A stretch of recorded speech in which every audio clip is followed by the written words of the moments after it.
دوستو، ایک مرتبہ نبی کریم صلی اللہ علیہ وآلہ وسلم امامت کروا رہے تھے اور آپ صلی اللہ علیہ وآلہ وسلم کے پیچھے بہت ہی بڑے جلیل القدر صحابی اپنی نماز ادا کر رہے تھے، لیکن نبی پاک صلی اللہ علیہ وآلہ وسلم نے نماز کا پہلا رکوع بہت ہی لمبا کر دیا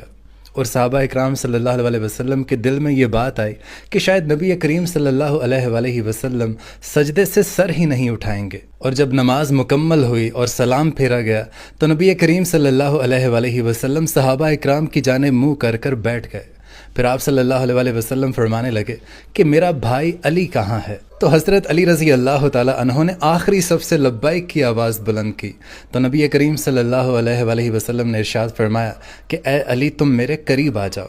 حضرت علی رضی اللہ تعالی عنہ آپ صلی اللہ علیہ وسلم کے قریب آ گئے تو نبی پاک صلی اللہ علیہ وآلہ وسلم نے ارشاد فرمایا کہ اے علی، کیا آپ نے پہلی صف کے وہ فضائل نہیں سنے جو اللہ تعالیٰ نے مجھے بتا رکھے ہیں؟ اے علی، مجھے بتاؤ کہ تمہیں کس نے پہلی صف سے آخری صف میں جانے کو کہا؟ کیا تمہیں حسن اور حسین کی محبت نے مشغول کر رکھا تھا؟ تو حضرت علی رضی اللہ تعالی عنہ عرض کرنے لگے کہ یا رسول اللہ صلی اللہ علیہ وآلہ وسلم، اللہ تعالیٰ سے بچوں کی محبت کے لیے غافل میں نہیں ہو سکتا۔ آپ صلی اللہ علیہ وسلم نے ارشاد فرمایا کہ پھر کس چیز نے تمہیں روکے رکھا؟ تو حضرت علی رضی اللہ تعالی عنہ عرض کرنے لگے کہ یا رسول اللہ صلی اللہ علیہ وآلہ وسلم، جب حضرت بلال نے آذان دی تھی تو میں مسجد میں ہی موجود تھا،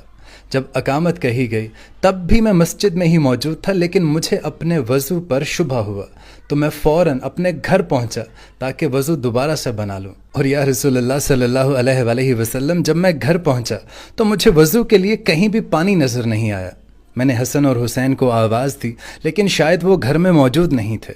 میں پانی کو تلاش کرنے لگا کہ اچانک مجھے اپنی دائیں طرف سے ایک خوبصورت آواز سنائی تھی۔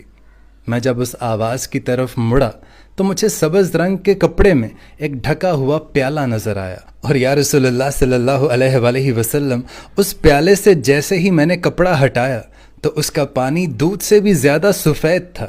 میں نے پی کر دیکھا تو وہ شہد کے جیسا میٹھا تھا۔ میں نے اس پانی سے فوراً وضو کیا اور اسی کے اوپر پڑے سبز کپڑے سے اپنا منہ صاف کیا اور مسجد کی طرف بڑھنے لگا، لیکن میں یہ کافی دیر سوچتا رہا، دیکھتا رہا کہ یہ پیالہ آخر آیا کہاں سے ہے اور مجھے آواز کس نے دی تھی؟ یا رسول اللہ صلی اللہ علیہ وآلہ وسلم، میری حیرانگی اس وقت زیادہ بڑھ گئی کہ جب میں نے وضو کر کے نکلا ہوں اور پیچھے میں نے دیکھا تو وہاں پر وہ پیالہ غائب ہو چکا تھا۔ تو رسول اللہ صلی اللہ علیہ وآلہ وسلم نے مسکراتے ہوئے غیب کی خبر سناتے ہوئے کہا کہ اے ابو الحسن، کیا تم جانتے ہو کہ تمہیں وہ پیالہ اور رومال کس نے دیا تھا؟ تو حضرت علی عرض کرنے لگے یا رسول اللہ صلی اللہ علیہ وآلہ وسلم، آپ اور اللہ بہتر جانتے ہیں۔ تو نبی پاک صلی اللہ علیہ وآلہ وسلم نے اس غیب کی خبر سے پردہ اٹھایا اور فرمانے لگے کہ اے علی، جو تمہیں شخص نے پیالہ دیا تھا وہ کوئی اور نہیں، حضرت جبریل امین تھے، اور جس شخص نے تمہیں آواز دی تھی وہ کوئی اور نہیں، حضرت میکائیل علیہ السلام تھے۔ اور پھر آپ ارشاد فرمانے لگے کہ اے ابو الحسن، جہاں تمہیں حضرت جبرائیل اور حضرت میکائیل وضو کروا رہے تھے، دوسری طرف حضرت اسرافیل علیہ السلام نے مجھے رکوع سے سر اٹھانے سے روکے رکھا یہاں تک کہ تم اس رکعت میں شامل ہو جاؤ۔ اور دوستو، پھر نبی پاک صلی اللہ علیہ وآلہ وسلم نے ارشاد فرمایا کہ اے علی، جو تم سے محبت رکھے گا اللہ اس سے محبت رکھے گا، اور جو تم سے بغض رکھے گا اللہ تعالیٰ اس سے بغض رکھے گا۔ سبحان اللہ۔ دوستو، نبی پاک صلی اللہ علیہ وآلہ وسلم حضرت علی سے والہانہ محبت کرتے تھے۔ اسی طرح حضرت علی رضی اللہ تعالی عنہ سے کسی نے پوچھا کہ اے علی، ہمیں بتائیے کہ ابو تراب آپ کا نام کس طرح سے پڑا؟ تو آپ فرمانے لگے کہ ایک دفعہ نبی کریم صلی اللہ علیہ وآلہ وسلم حضرت فاطمہ سلام اللہ علیہا کے گھر تشریف لائے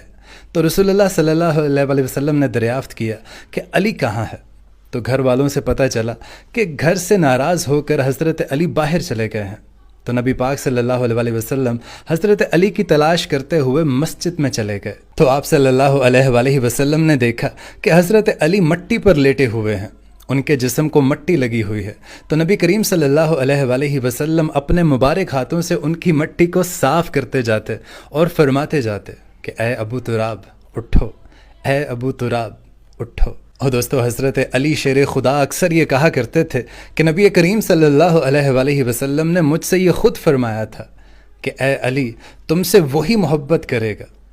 تم سے وہی محبت کرے گا جس کے دل میں اللہ تعالیٰ کی محبت ہوگی، اور وہی بغض رکھے گا جو منافق ہوگا۔ اس لیے حضرت علی رضی اللہ تعالیٰ عنہ اور اہل بیت سے خصوصی محبت رکھیں۔